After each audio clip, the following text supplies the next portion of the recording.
हरिहंतों को नमस्कार, श्री सिद्धों को नमस्कार, आचार्यों को नमस्कार, उपाध्यायों को नमस्कार।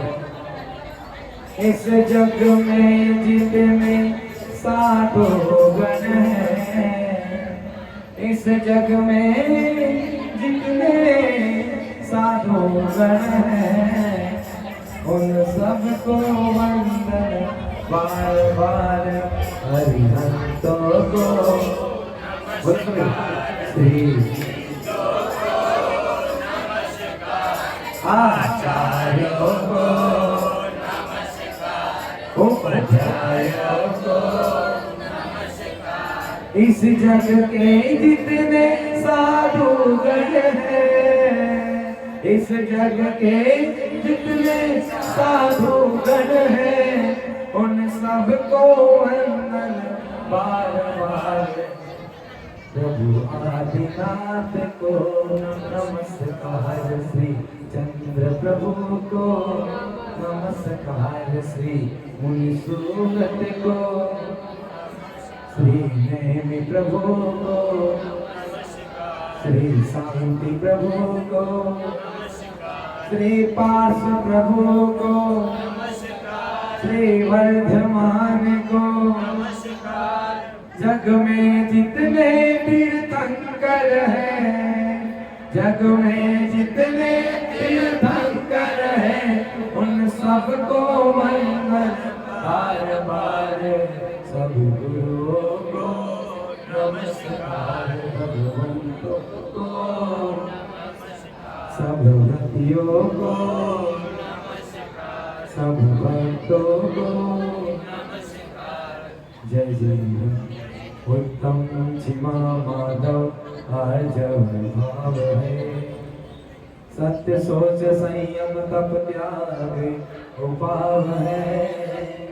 आंकी चन ब्रह्मचर्य धर्म 10 सार है, चौगति दुख दे काली मुक्ति करतार है। बोलिए हरि ब्रह्मा ब्रह्मा परमेश्वरनाथ भगवान की जय। बोले 24 तीर्थंकर भगवान की जय। परम पूज्य प्रथमाचार्य श्री शांति सागर जी गुरुदेव की जय। बोले वैष्णव समाधि सम्राट अविष्ट ज्ञान योगी समाधि सम्राट परम पूज्य श्री अभिनंदन सागर जी गुरुदेव की जय। बोले परम पूज्य गंधराचार्य गणाधिपति गंधराचार्य कुंतु सागर जी गुरुदेव की जय। मम शिक्षा गुरु आराध्य मेरे भगवान परम पूज्य सिद्धांत चक्री स्वाध्याय तपस्वी वैज्ञानिक धर्माचार्य श्री गुरुदेव की तीन कम नौकर दिगंबर महामुनिराज की जयकारा गुरुदेव का। परमाधिराज लक्षण परिवत्सर महापर्व की बोले उत्तम आर्जा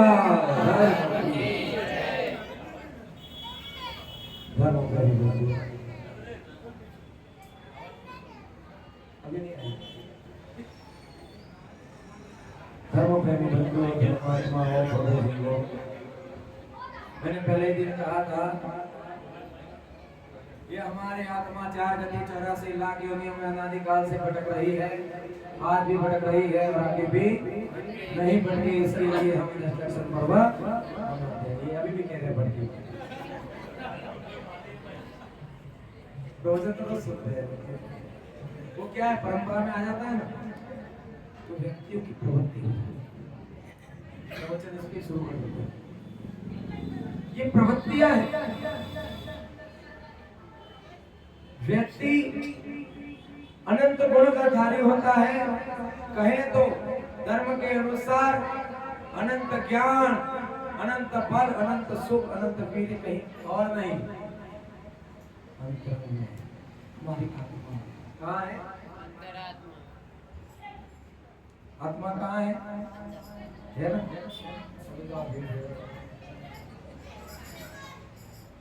लेकिन 3 गुण विशेष होते हैं। विषय अभी यहाँ से आया, आना ही था, लेकिन सबके कल्याण के लिए। सुनिए, और अच्छा विषय है। व्यक्ति विशेष 3 गुण होते हैं। 3 गुण में एक गुण प्रधान होता है। 3 गुण होते हैं विशेष, और 3 गुण में से एक गुण प्रधान होता है और 2 उदासीन।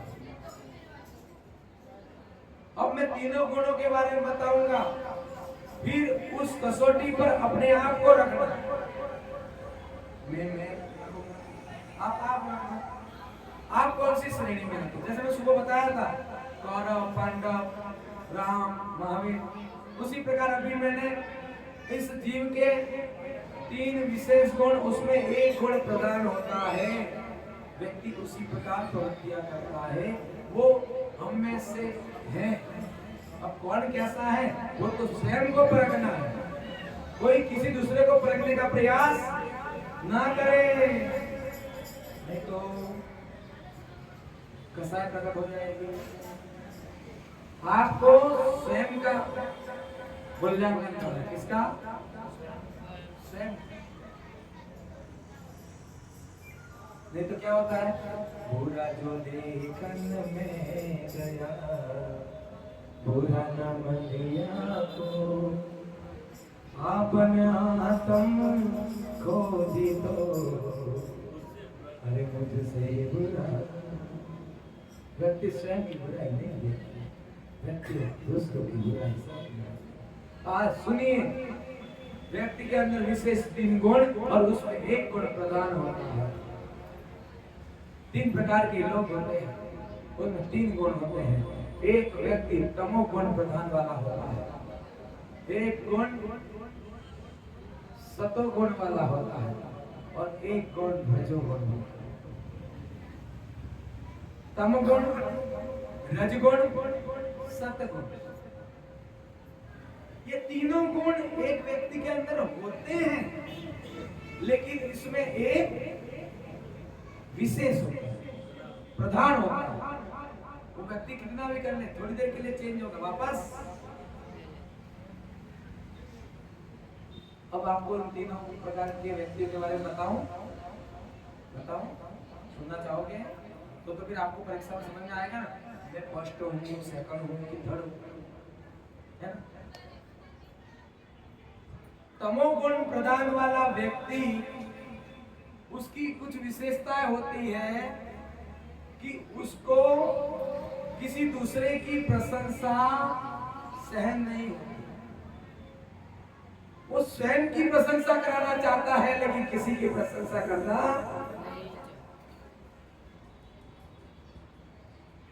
उस व्यक्ति को मैं ही सब कुछ हूं, मैं जो बोलूं वही सही है, दूसरों की सुनना भी।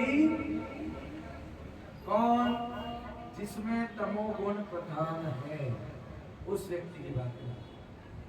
वो व्यक्ति किसी का सम्मान कर भी नहीं सकता और सम्मान करने की बात सोच भी नहीं सकता।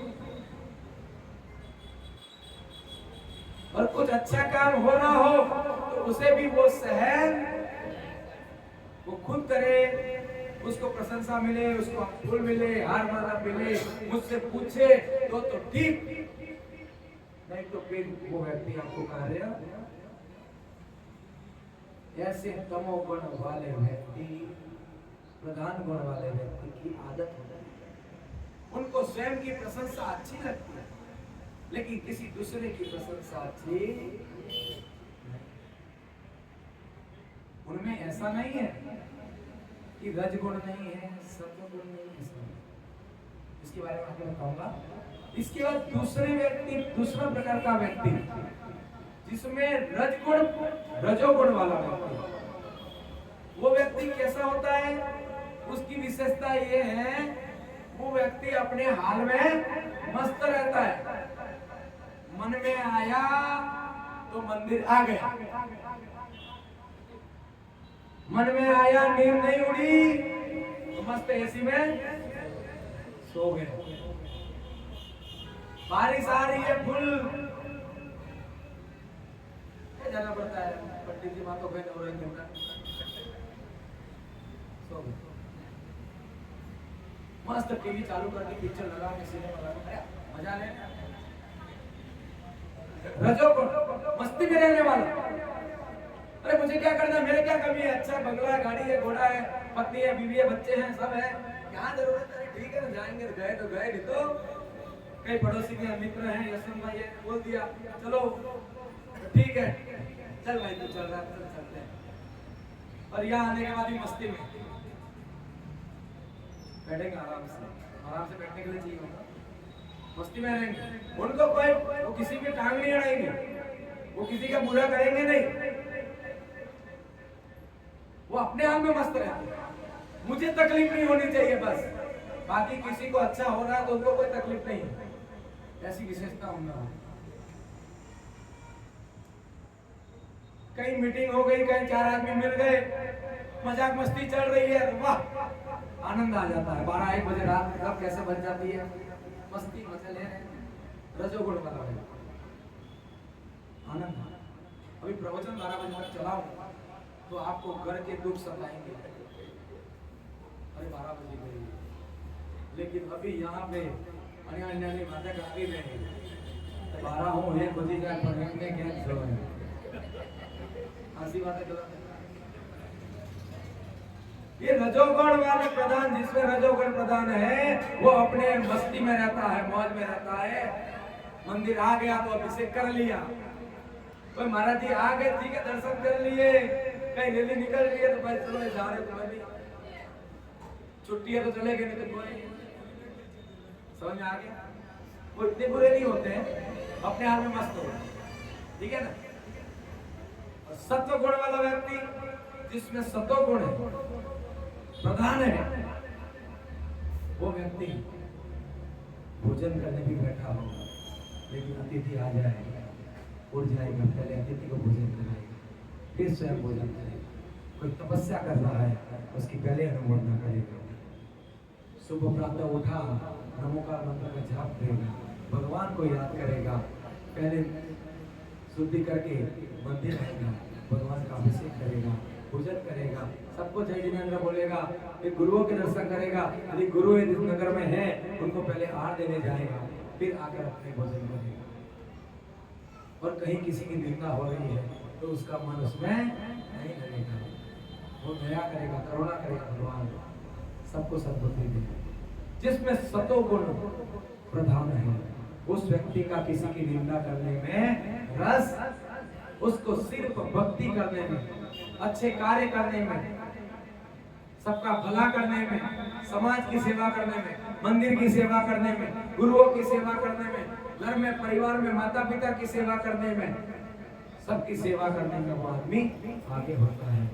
कौन? जिसमें सतोगुण प्रधान है।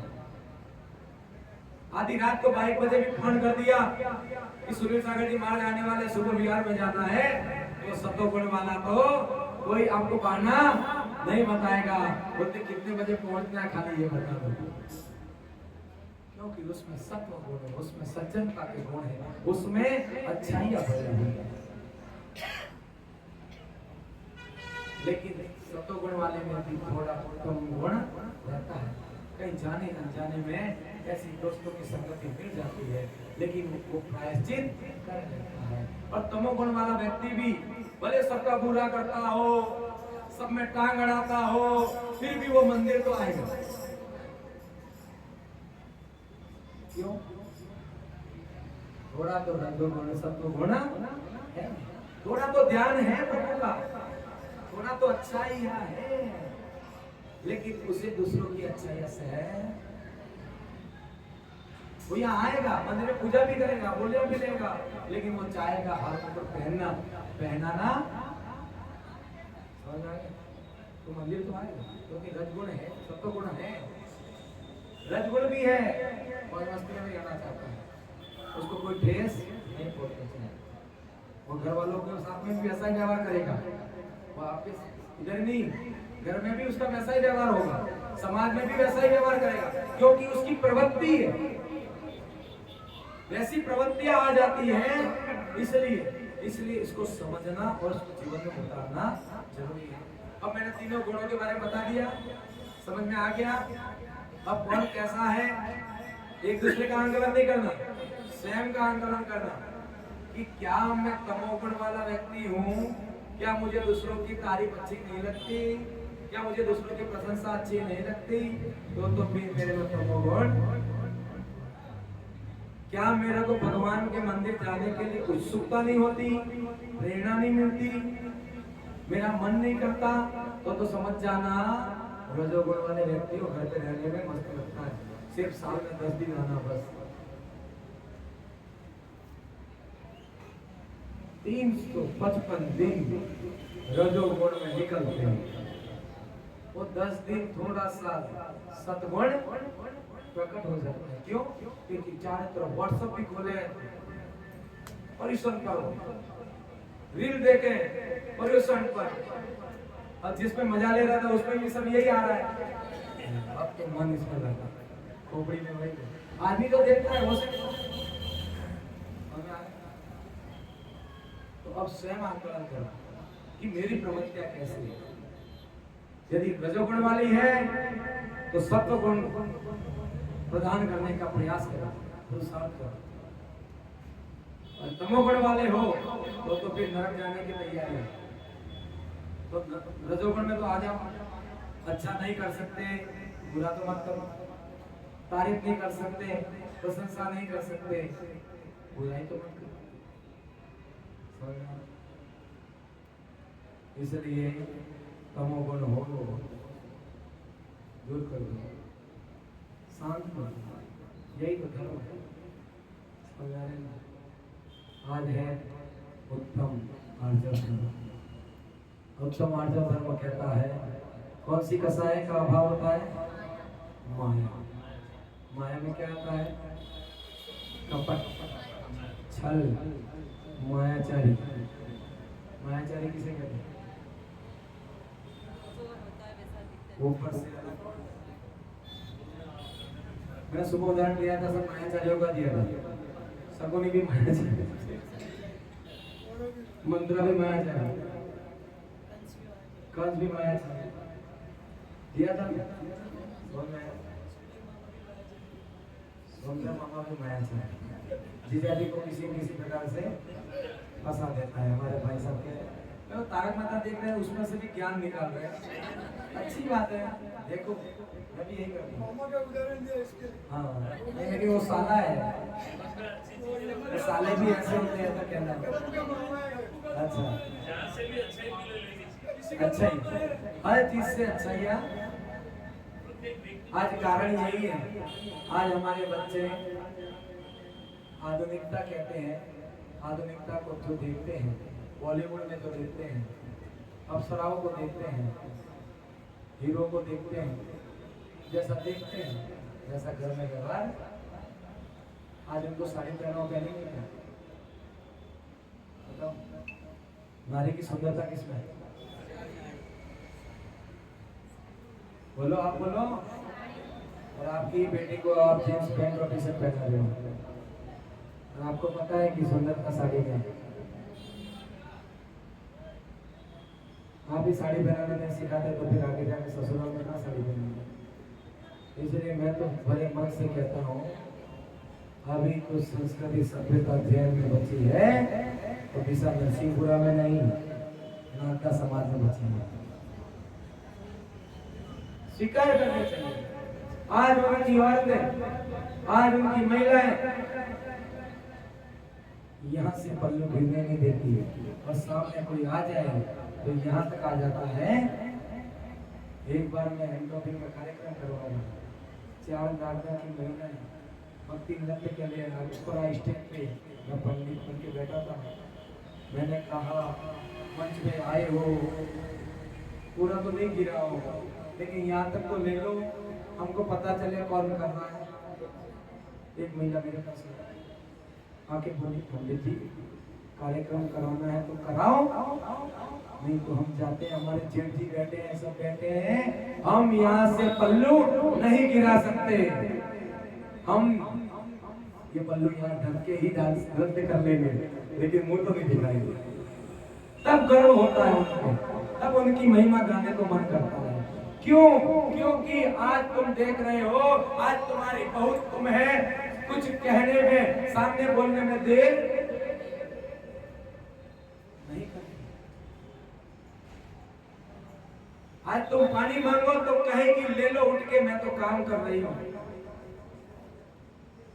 बेटा मेरे लिए 2 रोटी बना दे, तो कहेगी अभी मेरे ऑनलाइन होम टू वर्क, क्या बोलते हैं, home from work from home, खाना मिल जाएगा, लैपटॉप पे बैठेगी, भले चैटिंग करेगी व्हाट्सएप पे, लेकिन तुम्हें रोटी बना के आज तुमने संस्कार नहीं दिए, वो आगे जाके वो पल्लू ओढ़ना नहीं सिखाया। यहाँ तक नहीं ओढ़े तो कोई बात नहीं, यहाँ तक तो ओढ़ाओ, और यहाँ तक नहीं ओढ़ाओ तो साड़ी पहनाओ तो सिखाओ। मैं इसलिए कहता हूँ बात अच्छी लगे तो स्वीकार करना, इसमें क्या राज है, क्या रहस्य है। जो बहू अपने सास ससुर अपने जेठ के सामने जो पल्लू उठाने की हिम्मत नहीं करती, वो ये पलक भी खोलने की हिम्मत करने की सोच भी नहीं सकती। जिसका पर्दा ये पर्दा नहीं खुल पा रहा है, तो ये पर्दा खोलने का तो वो सोचेगी भी, और अपनी बहू है, ये पर्दा तो है ही नहीं, और ये पर्दे खोलने में देर लगती। सही कह रहा हूं? सही कह रहा हूं? अरे भाई ये पर्दा तुमने हटवा दिया, मैं तो बेटी की तरह रखूंगा। बेटी की तरह रखो, लेकिन बेटी बेटी है, बहू बहू है। बेटी की मर्यादा अलग है, बहू की मर्यादा। आपकी बेटी आगे जाकर बहू बनेगी तो बहू बनकर क्या मर्यादा है वो सिखाइए। नहीं सिखाओगे आगे जाके आपकी बेटी दुखी होगी, और जब वो दुखी होगी उसको वहां जाएंगे, घर पे तो खाना नहीं बनाया तो चल जाएगा। आप खाना बनाना नहीं सिखवाते हो, बर्तन मांजना नहीं सिखवाते हो, कभी झाड़ू पोछा नहीं करवाते हो, घर के काम नहीं करवाते हो। मेरी बेटी रानी लाडो कितने साल घोड़ी चढ़ेगी, सामने जाएगी, सामने माँ नहीं सासू माँ है, जो हर सांस में बसी वो सासू माँ। तुम्हारी सांसें लेना भारी कर देगी, काम नहीं करोगी तो। वहां पे एक दिन रानी, 2 दिन रानी, तीसरे दिन काम करोगी तो रानी, नहीं तो फिर कोई इज्जत नहीं मिलेगी, नौकरानी की भी इज्जत नहीं मिलेगी। सही बोल रहा, गलत बोल रहा हूँ? फिर तुम्हारी बेटी के आंसू तुमसे सहन होंगे क्या? फिर बेटी किसको फोन करती है? माँ को दया आती है, बेटा तेरे पे जुल्म हो रहा है, आ जा। बेटी आ गई, आपने बैठा दी, और वो करती बैठी है। वो कुंवारा स्थान घूम रहा है उधर, और ये कुंवारी शादीशुदा बैठी। बुरा लगे तो लगे, तो जरूरत नहीं है। समाज में सुधार करने के लिए कड़वा बोलना पड़ता है। क्या अपने समाज में विकृतियां नहीं आई है? क्यों आई? आज अपनी बेटी को तुमने भोजन बनाना नहीं सिखाया, तुमने बेटी को जॉब करना सिखाया है, तुमने बेटी को घुमाना सिखाया है, तुमने बेटी को भटकना सिखाया है, बेटी को संस्कार नहीं दिया है, तुमने शिक्षा दी है खाली। और शिक्षा देने के चक्कर में बेटी खाली कमाना जानती है, और ध्यान रखना कमाता पुरुष भी है, लेकिन पुरुष कमाता है तो क्या सोचता है? मेरा परिवार चलाना है, ये पैसे मेरे परिवार के पालन पोषण के लिए है। और जब बेटी पगार लेके आती है तो वो सोचती है ये पैसे मेरे हैं। ये विचार है कि नहीं, बताइए? तो फिर ऐसी कमाई क्या काम की जो माँ बाप के भी काम नहीं आए, पति के भी काम नहीं आए? वो किस लिए आए? मौज मस्ती करने के लिए। फिर उसको जो पसंद आता है उसके पास बैंक बैलेंस है, वो तो भागी जाएगी। सुरेश जी गलत कह रहा हूं, सही कह रहा हूं? आप बेटी का बैंक बैलेंस पूछते हो क्या? नहीं, मेरी बेटी के जॉब या 50,000 कमाएंगे, लाख कमाएंगे, उसके खाते में है, उसके काम आएंगे। अरे उसके गलत काम आ गए तो गर्मी कब चढ़ती है? ये पैसों की गर्मी है। पैसों की गर्मी हो तो ना माँ की सुनेगी ना बाप की सुनेगी। कहीं कोई लव जिहाद में फंस गई तो ना तुम्हारी सुनेगी ना किसी की सुनेगी। धन भी गया, धन भी गया। और जब जाओगे ना थाने में तो आपसे ही कहेगी मैं आपको नहीं पहचानती, तब रोना खोल के आंसू है कि नहीं? क्यों है? सुधार करने की आवश्यकता है, संस्कार देने की आवश्यकता है। इसके जिम्मेदार कौन है? ये प्रश्न यहाँ से आया है। इसके जिम्मेदार हम स्वयं हैं। स्वयं हम माता पिता है। पुराने लोग अनपढ़ थे, अशिक्षित थे, उनमें ज्ञान नहीं था, उनमें बुद्धि नहीं थी, ऐसा मत समझना। उन्होंने एक एक कहावत कही है, वो हर कहावत हमारे जीवन पर चरितार्थ होगी। बहुत सारी कहावत है। व्यक्ति ठोकर खाकर सुधरता है, ये कहावत ही है। अभी मैं कहूंगा तो आपको अक्ल नहीं आएगी, लेकिन आपने ध्यान नहीं दिया और आपकी बेटी ने ऐसा व्यक्त कर दिया, आपको ये प्रवचन याद आएगा कि मेरी बेटी 5 साल 8 साल की थी और पंडित जी ने प्रवचन में कहा था, लेकिन उस समय मैंने ध्यान दिया होता, आज मुझे एक प्रश्न नहीं देखना। लेकिन उस समय एक कहावत और बन गई, पानी बह जाने के बाद बाढ़ बांधने से, ये भी पुराने लोगों ने कहा ना।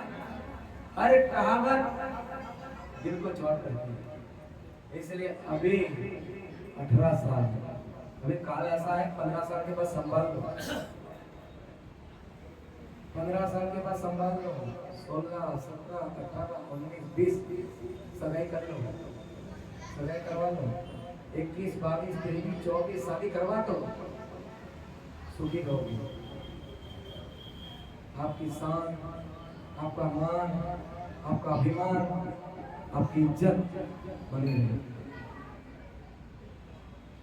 25 के बाद धीरे धीरे गाड़ी जा रही, कुछ नहीं, क्योंकि हमारा देश का कानून ऐसा है कि आज जन्म देने वाले माँ बाप भी बेबस हैं।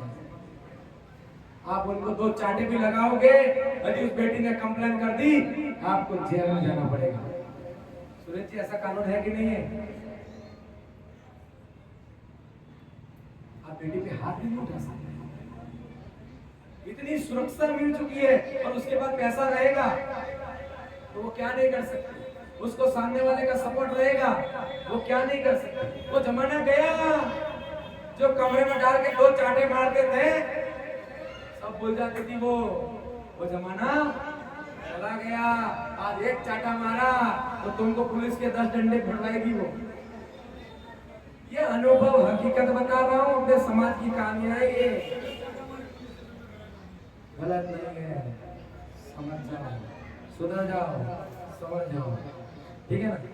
इसलिए समाज में अपने बच्चों को संस्कार, इसलिए हमारे गुरु आज युवाओं को आगे करते हैं, आज बच्चों को से हाथों से आहार ले रहे हैं। क्यों? क्योंकि बच्चों को संस्कार आए। और जो बच्चा आहार देने लग जाता है, जो बच्चा नवता भक्ति से मुनि को आहार देता है, तो समझ जाना वो बेटी हो, कभी उस बेटी अपने पिता और अपनी माता पर और अपने घर पर कभी और अपने जिन शासन पर कभी लांछन नहीं लगेगी।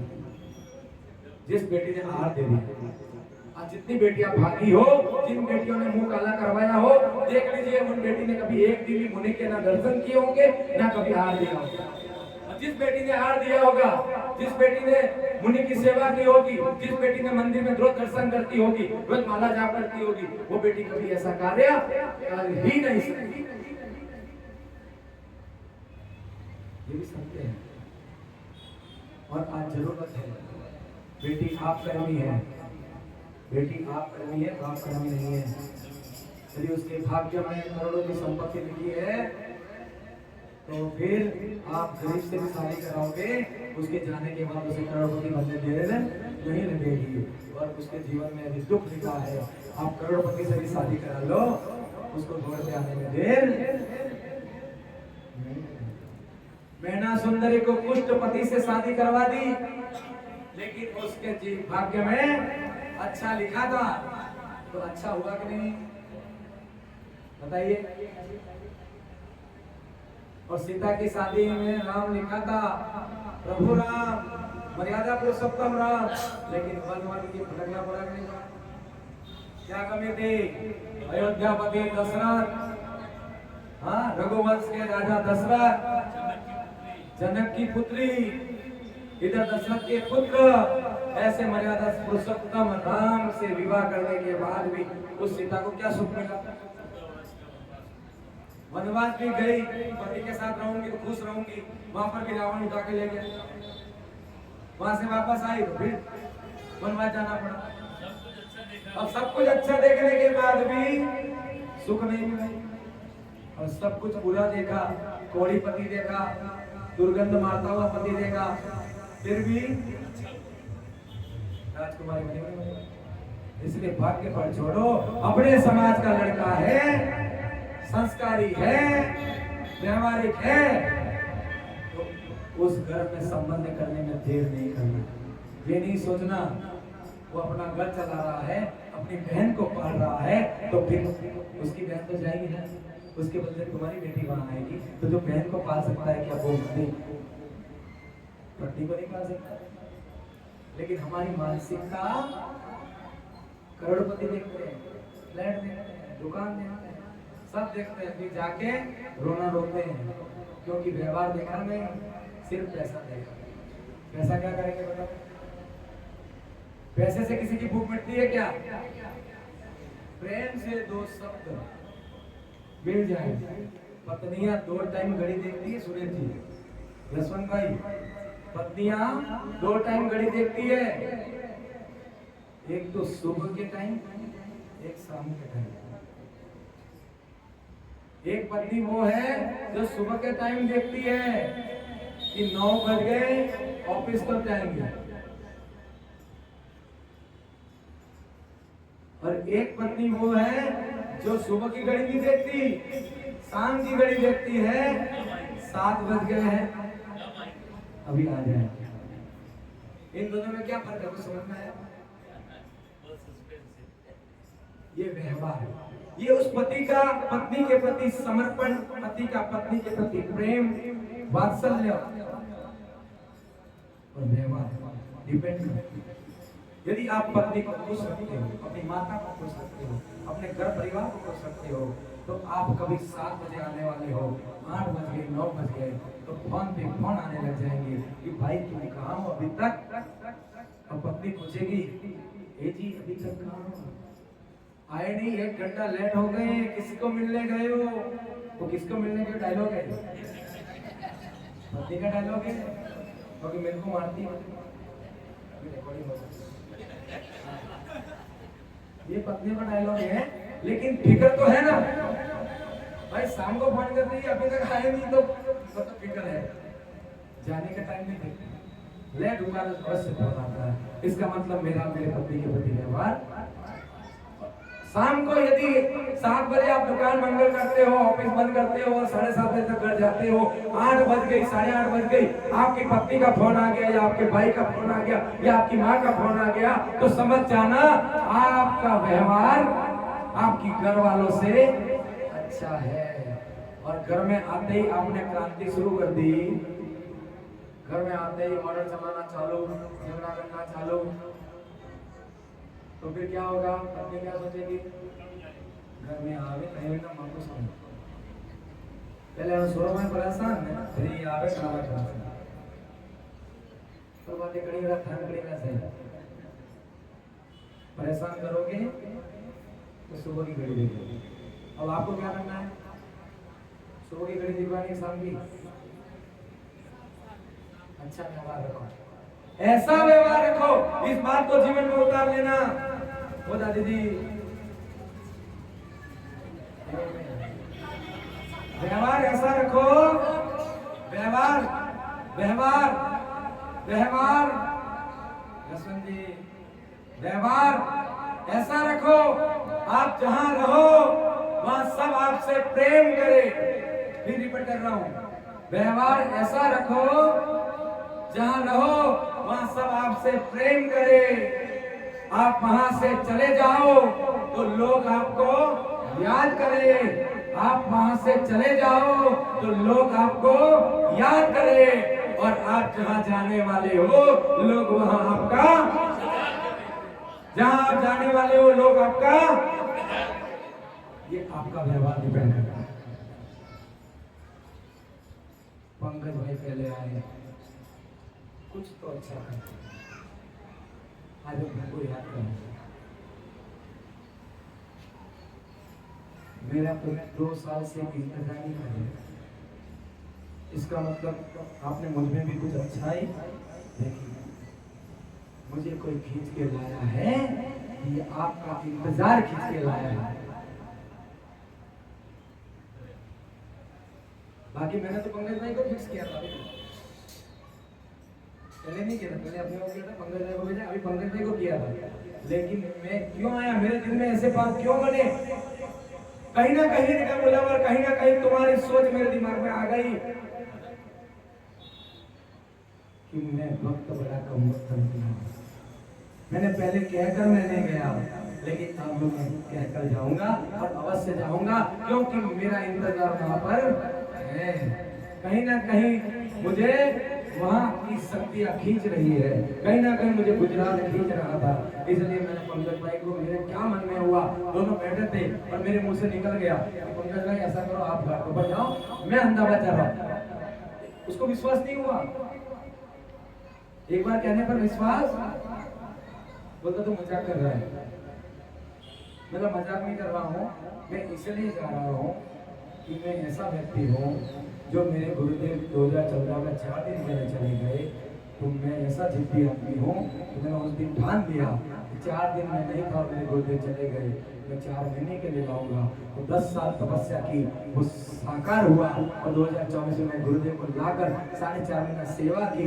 तो 2023 में मैंने जब वचन दिया मैं आऊंगा, मैं नहीं आया, इंतजार इंतजार इंतजार, तो वो घड़ी आ गई, मैं अब जाऊंगा। और अब की बार मैं वो घड़ी, वो इंतजार की घड़ी खत्म करके आऊंगा। अरे भक्त एक बार कम वक्त बनता है, लेकिन वापस कम वक्त से भक्ता, अरे जो भोजन के लिए भक्ति करे वो भक्त, और जो मुक्ति के लिए भक्ति करे वो भक्त। कौन सा भक्त? जो भोजन के लिए भक्ति करे वो भक्त नहीं, कम भक्त है, और जो मुक्ति के लिए भक्ति करे वो भक्त है। आज इतने लोग हैं, आप रोज खाने का भोजन का रखो, सुरेश जी, यशवंत जी, 10 दिन भोजन रखो आप। कहीं ऐसे भक्त भी हैं, रोज आएंगे आपके मंदिर कम पड़ेगा, कम पड़ेगा। सही बोल रहे हैं, अनुभव है, अनुभव कभी गलत होता है। तो सारी व्यवस्था यहाँ मिलेगी तो फिर घर पे क्यों जाए?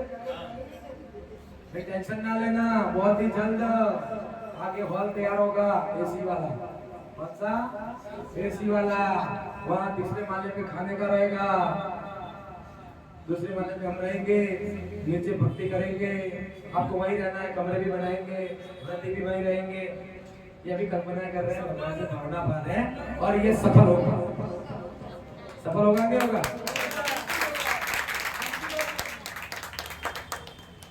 ऐसा तैयार होगा, ठीक है ना?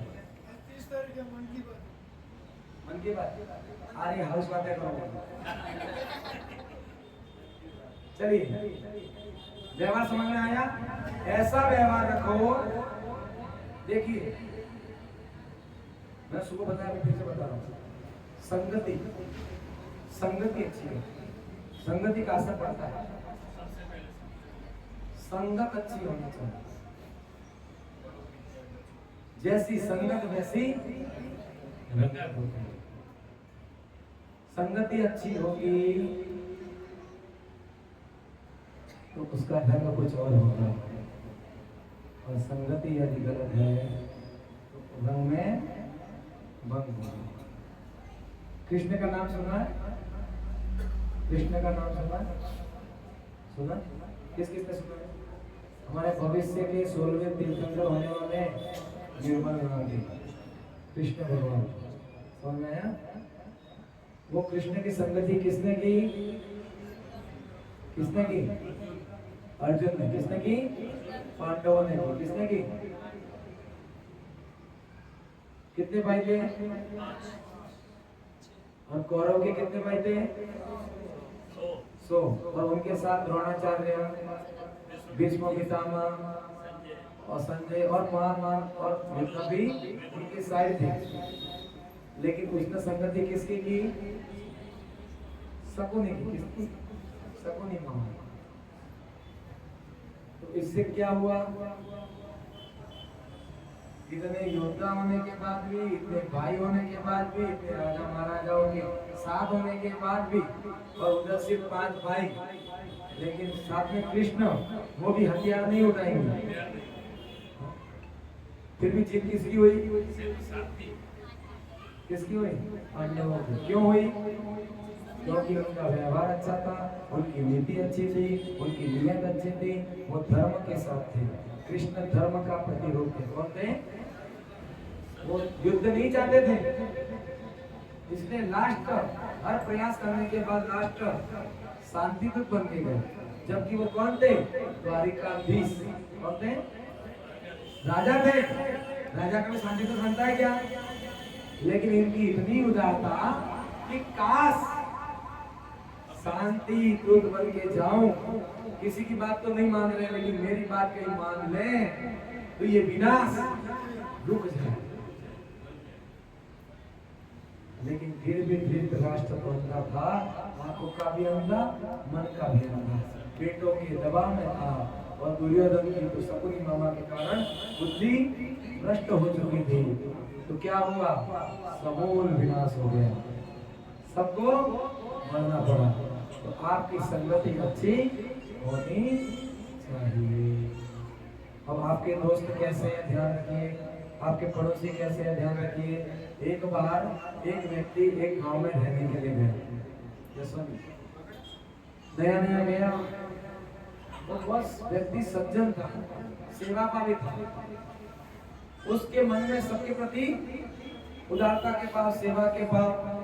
तो कुछ ही समय में अब कोई व्यक्ति या नरोड़ा में रहने के लिए आ जाए और 1 महीना कंटिन्यू मंदिर आए, इस मंदिर की सेवा में, व्यवस्था में, हर काम में आपका हेल्प करने लगे, सहयोग करने लगे, तो आपको अच्छा लगने लगेगा, प्यारा लगेगा, नहीं लगेगा?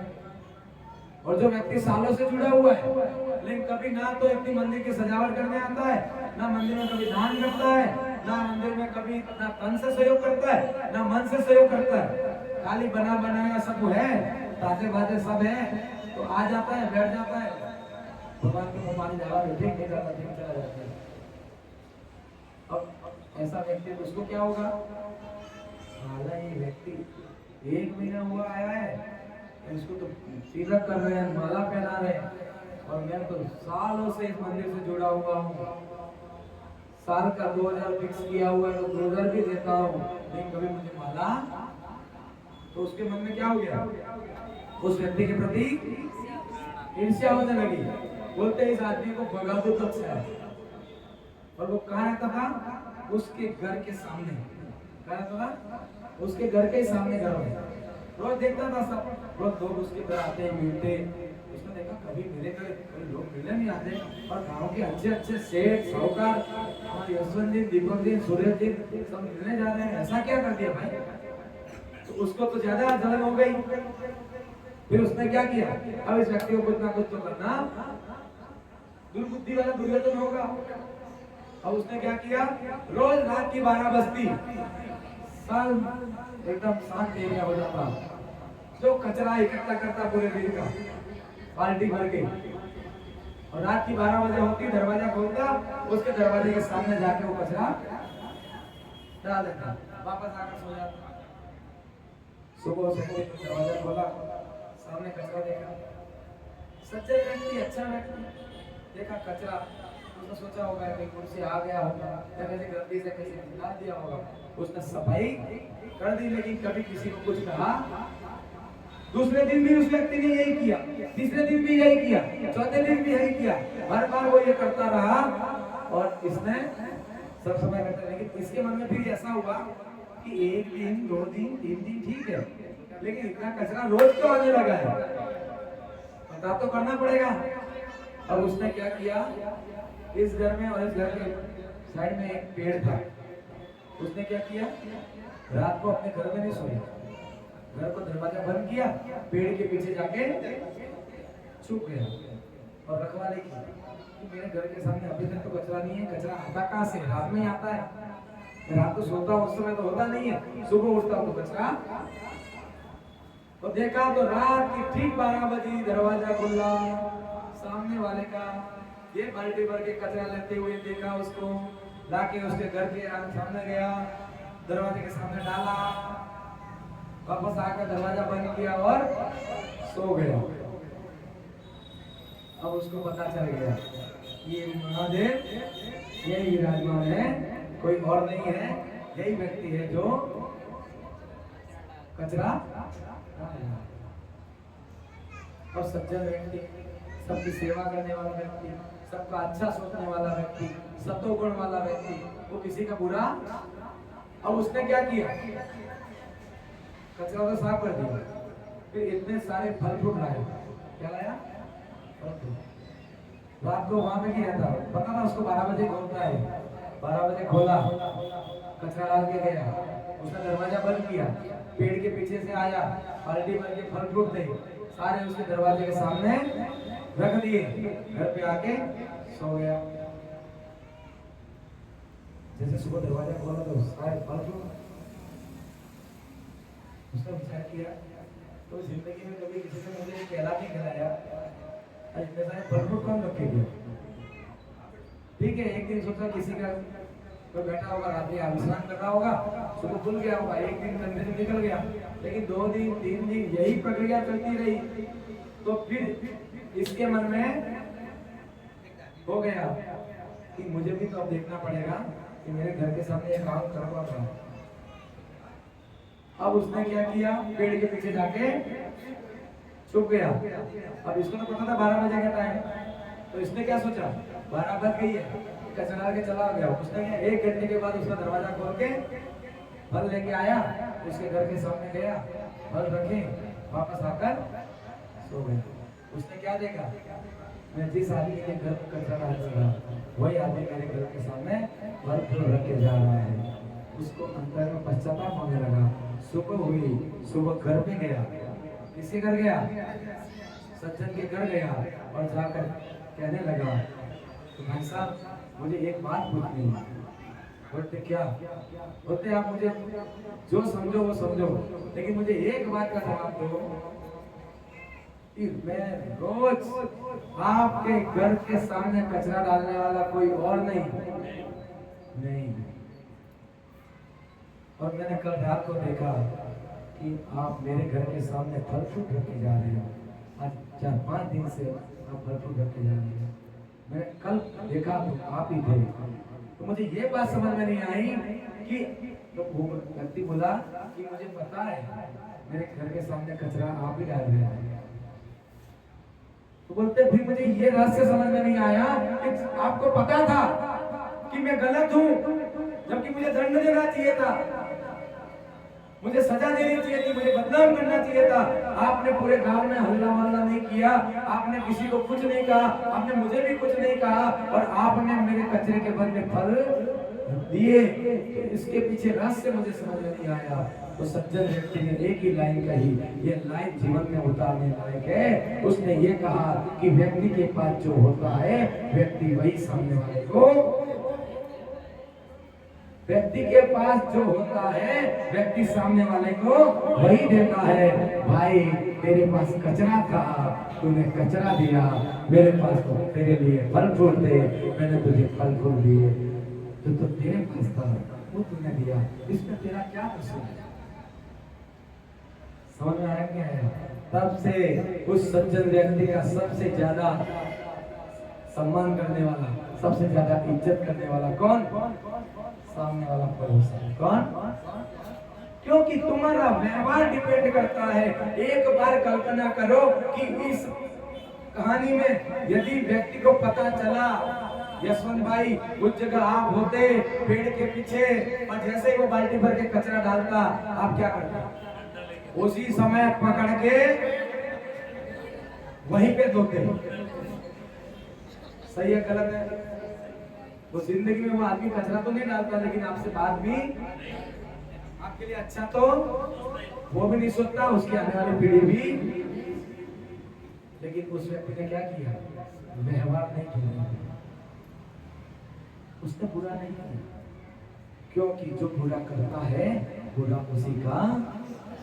ये सिद्धांत है, सिद्धांत को कोई नहीं बदल सकता। इसलिए समझ जाओ, सावधान हो जाओ। किसी का बुरा करने से पहले सोच लेना, आप किसी का बुरा करने की तैयारी में हो, आपके लिए कोई ना कोई तैयार है। आज तुम्हारे बेटों की सगाइयां नहीं हो रही है, समझ जाना। आपने दूसरों के रिश्तों में टांगे अड़ाई होंगी, तो आज तुम्हारे टांगे अड़ाने वाले बहुत बेटे होंगे। समझ में आया?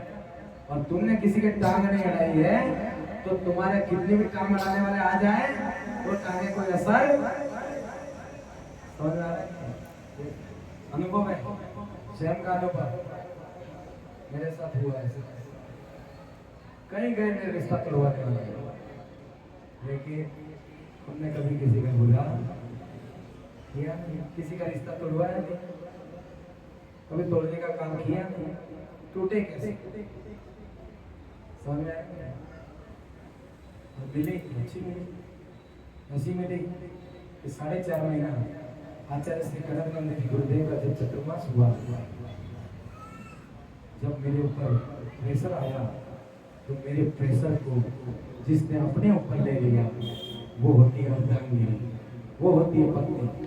वो जब आसरा में साथ बनकर, हौसला बनकर साथ में खड़ी हो जाती है, तो हर सफलता को चुगना पड़ता है।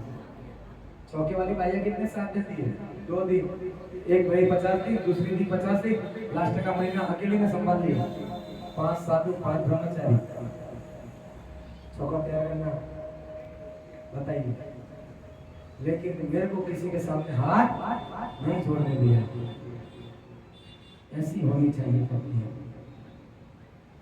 मुझे गर्व है। क्यों? ये संगत का असर है, और वो खुद स्वीकार करती है। मुझे क्या कहती थी, आपके गुरु है ना चतुर्मास करा रहे हो, कराना, मैं तो आऊंगी 4 दिन रहूंगी खाली। जो ऐसा कहने वाली 4.5 महीना मेरे साथ कदम के साथ कदम मिलाकर गुरु की सेवा में समर्पित हो जाती है, वो पत्नी होती है। कहीं ना कहीं उसके माता पिता के संस्कार यहाँ कार्य कर रहे हैं, और यहाँ आने के बाद कहीं ना कहीं मेरे साथ रहने के संगत,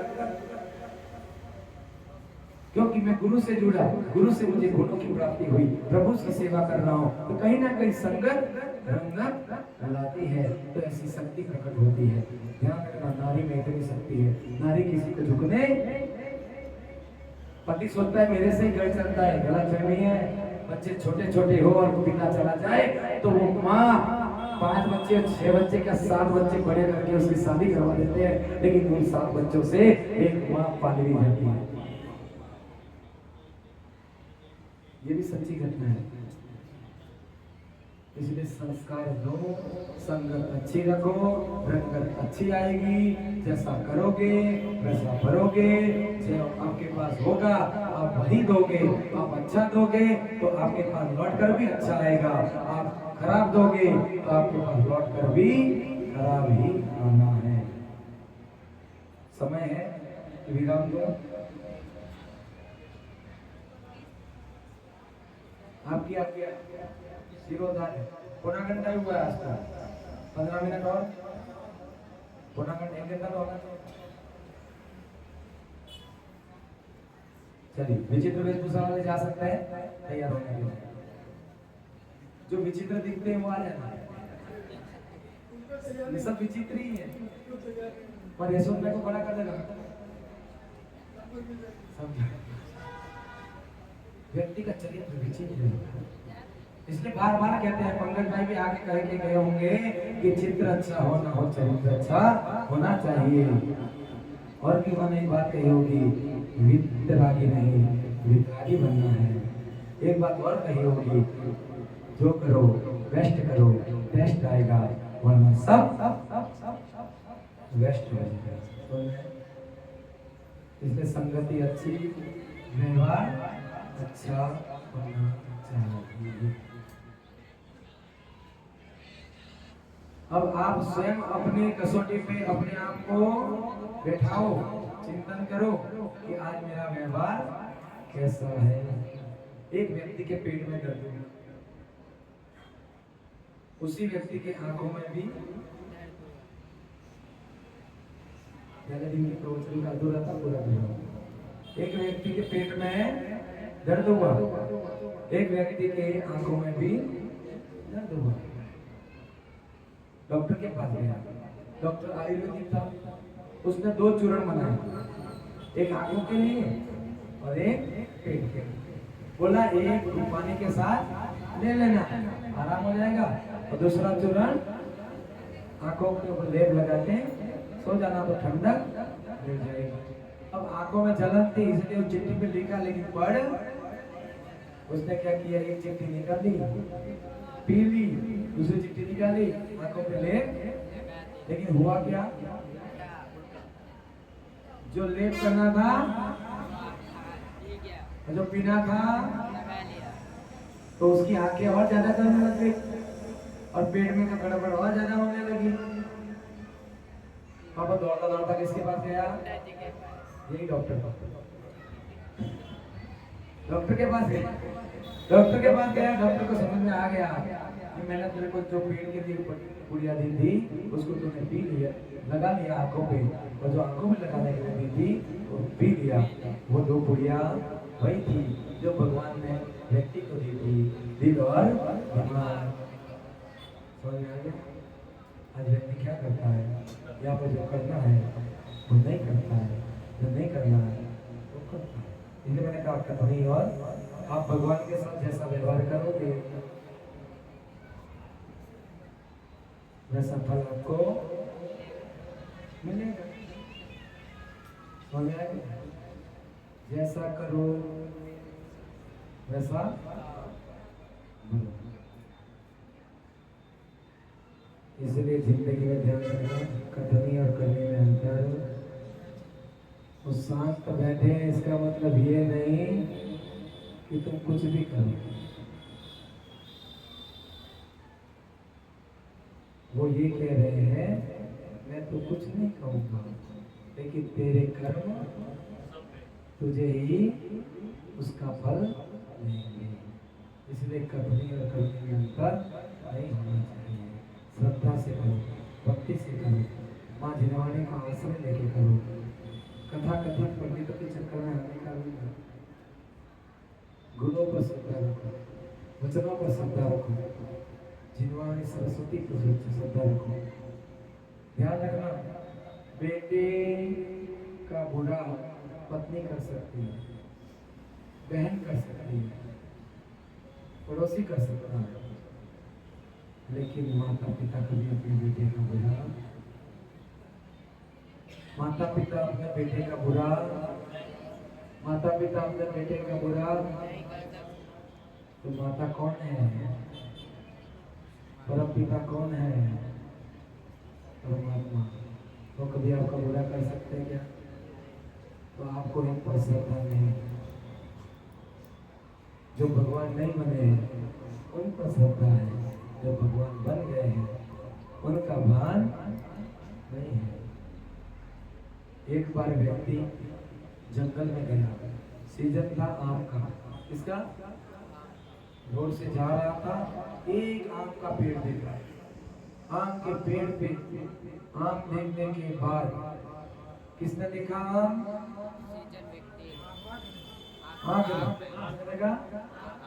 आंख ने जैसे ही आम देखा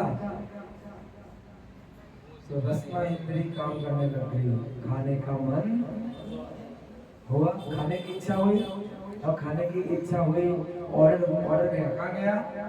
मन तक, कहाँ गया? मन तक। अब ना तो मन वहां पहुंच पा रहा था, ना आंखें, और उस जहाँ तो पड़ता ना पेड़ के पास, तो चल के कौन गया? शरीर, पैर चल के गए। क्यों? पैर चल के पेड़ के पास कौन गया? अब पैरों से तो आम टूटता नहीं, मुंह से भी नहीं टूटता, खाना तो मुंह को था, आंखों से देखा, आंखों से भी तो नहीं टूटता। किससे तोड़ा? हाथ से तोड़ा। अब हाथ से तोड़ा तो हाथ से तो पेट में जाता नहीं, खाया किससे? मुंह से। अब मुंह में तो रख नहीं पाता, गया कहाँ? अब कहानी वापस देखा आंखों ने, गया पैरों से, तोड़ा हाथों से, खाया मुंह से, गया पेट में। इतने में उसका पेड़ नहीं था, मालिक का था। पीछे से आया, ले डंडा पीछे कमर पे, मार खाई किसने? पीठ पे, लेकिन आंसू आए देखा किसने था? रोया कौन? कर्म किसी को छोड़ता। अब ये सोच रहे हो कि कर्म मुझे छोड़ देगा,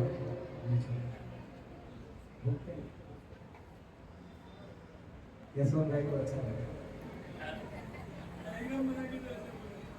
कर्म किसी को छोड़ते नहीं है, इसलिए कर्म करते समय सावधान। मैंने इसलिए कहा था कि सूत्र याद है, भूल गए? बोलो। शरीर के माध्यम से इंद्रियों के वशीभूत होकर मन जो कर्म करता है उसका फल आत्मा को, और ये तीनों साथ में आने वाले कर्म इन तीनों से हो रहे हैं, ध्यान करना। अब एक प्रश्न का उत्तर देकर प्रश्न पूरा करेंगे। भगवान के सामने इतने सारे अर्घ्य क्यों चढ़ाते हैं? प्रश्न है, इतने सारे नारायण चढ़ाते हैं, सिद्ध चक्र विधान करते हैं तो 2100-2300 नारायण चढ़ते हैं, कुछ नहीं चढ़ाते इसलिए है हमारे लिए आराधना का मार्ग है, पूजा का मार्ग है, उसमें 8 द्रव्य है। और पूजा कितने प्रकार की बताई? एक भाव पूजा और एक भाव पूजा और कर्म, भाव कर्म, द्रव्य कर्म, और एक है नौ कर्म। मैं सरल भाषा में समझाता हूँ। भाव कर्म, शरीर उसमें काम नहीं करता, शरीर तो बैठा है, लेकिन इंद्रिया, जैसे कि अभी यहाँ बैठे कुत्ता आ रहा है तो देखा किसने? चक्षु इंद्रिय ने देखा, और क्या मन में भाव बना लिया? कुत्ता अंदर आया तो मैं इसको मारूंगा। मैंने मारा नहीं है, सिर्फ यहाँ बैठा हूँ, देखा है, भाव बना लिया, लेकिन मारने के भाव बनने से क्या हो गया? भाव रूपी अशुभ कर्म का बंध, एक सिचुएशन हो गई, भाव से मैंने पाप कर्म कर दिया, इसको साइड में। अब कुत्ता आया, मैंने देखा, इसके बाद मैं खड़ा हुआ, मतलब इस शरीर का प्रयोग किया, द्रव्य का प्रयोग कर लिया, डंडा लिया, वो भी द्रव्य का प्रयोग किया, मारने के बाद तो इच्छा थी, अब उसको जाके डंडा मार दिया, कौन सा पाप कर्म कर दिया? भाव सहित, भाव तो थे, भाव सहित द्रव्य रूपी अशुभ कर्म का बंध कर दिया। ठीक है, और ये सब घटना आप देख रहे हो, आपने क्या कर दी? अनुमोदन। क्या कर दी?